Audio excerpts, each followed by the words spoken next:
So, yeah, well, as it says up there, my happy place is filled with games. So I run a game developer based out of Melbourne, and we've recently had some success with the iPhone. And we didn't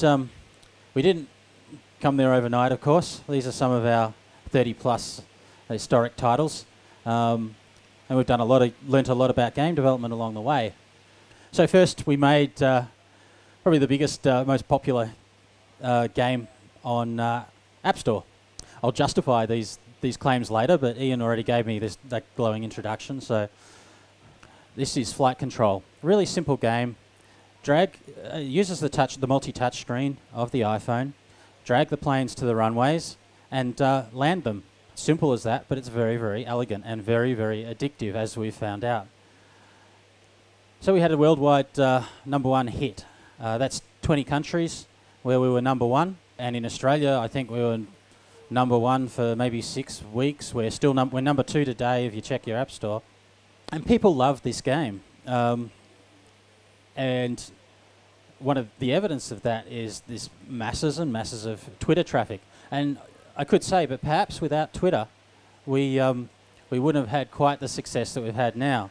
Not only has the App Store made it possible for people to read user reviews, it's along with people actually caring enough about the game, they can also really easily Twitter about it from their phone. They're tech savvy most of the time as well. So, and we recently announced our 1 million milestone. So we sold 1 million copies of Flight Control. It's still up there in the top 10 in many countries, and most notably the US and Australia. Then recently we made what I think is the best, and when I say the best, I mean the biggest, the highest production values, probably the most impressive looking game on the App Store. You might have seen there we said Flight Control from the makers of Real Racing and Real Racing from the makers of Flight Control. It says a little bit something about how the cross promotion actually helped us. People knew about Real Racing before they knew about Flight Control, in fact. Because for Real Racing, we've been working on that for over a year. In fact, we were working on it before App Store was even available here. We were working on it as a high-end mobile app. This was going to be our breakout app. It's our way of making our own products and getting them to consumers. So I'll show you a bit of this. When we talk about Real Racing, we talk about the biggest, we talk about the production values. This is the game. If you want to show what your iPhone can do, Real Racing is the game to do it. Because I don't think any other game has had such a big investment and such a amount of time and dedication attributed to it. So, and these are just some of the samples of the press comments. So don't take my word for it. Actually, check it out yourself. That's the easiest way. It's actually on these phones here. You can even play it multiplayer between the iPhones, and a lot of the comparisons that have come up from Real Racing is between iPhone and PSP and DS. So we feel that iPhone can be a very serious gaming platform. We know it's got 10 to 20,000 games on there already. So there you go, two very different games from Firemint.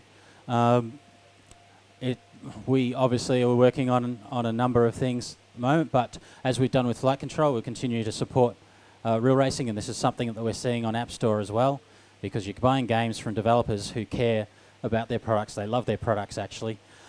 What's excited me in the last couple of weeks is iPhone 3.0. And this, for us, is another little game changer, like the App Store was originally. I just wanted to talk about a couple of features that I think are really cool for games. Peer-to-peer connectivity. No longer do you need a Wi-Fi connection or to go out over the air in order to play multiplayer with your friends. If you've got an iPhone, I've got an iPhone, where you can just do a peer-to-peer connection, play very casually, no over-the-air charges, no Wi-Fi hotspot. That's great for games. iPod library access. You can now, within games that support it, play your own music, and while you're still playing the game, you can pause, change the songs, go back to the game, which is fantastic.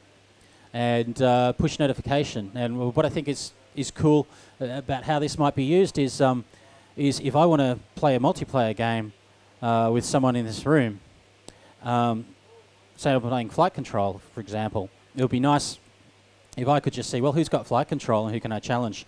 And you know, if you guys have got, if someone else has got it on, but it's not actually running at the time, push notification could theoretically give that person a message to say, hey, start up our game, and let's have a little challenge. So those are pretty exciting for me.